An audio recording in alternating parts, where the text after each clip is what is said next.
ఈ నెల 21 బుధవారం రోజున భక్త మార్కండేయ జయంతి సందర్భంగా శోభాయాత్ర నిర్వహించ తలపెట్టామని పద్మశాలి యువజన సంఘం అధ్యక్షుడు బైరి మురళి అన్నారు. సిద్దిపేట ప్రెస్ క్లబ్లో నిర్వహించిన మీడియా సమావేశంలో పద్మశాలి సమాజం నాయకులు మాట్లాడారు.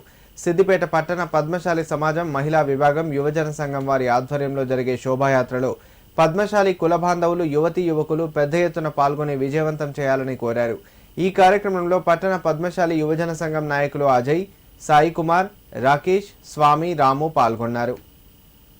పద్మశాలి కుల బంధువులందరికీ జై మార్కండేయ, జై పద్మశాలి.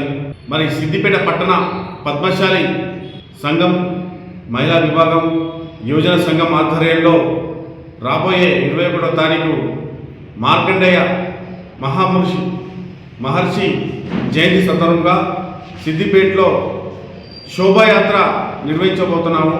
కావున పద్మశాలి కుల బంధువులందరూ కూడా పెద్ద సంఖ్యలో పాల్గొని యువతి యువకులు పెద్దలు అందరూ కూడా పెద్ద సంఖ్యలో పాల్గొని ఈ యొక్క శోభాయాత్రను విజయవంతం చేసి మనమందరం కూడా చేయి కలుపుతూ మన పద్మశాలి ఐక్యతను చాటాలని ఈ సందర్భంగా యువజన సంఘం ఆధ్వర్యంలో తెలియజేస్తా ఉన్నాం.